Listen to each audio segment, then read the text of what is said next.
Yun, paksiho tayo ng karpa ngayong 2 piraso.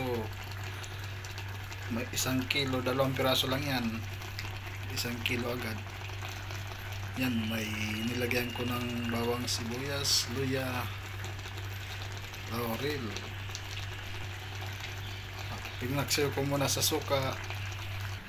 Ayan, coconut milk. Lalagyan ko niyan coconut milk. Ayan, nilagyan ko ng coconut milk.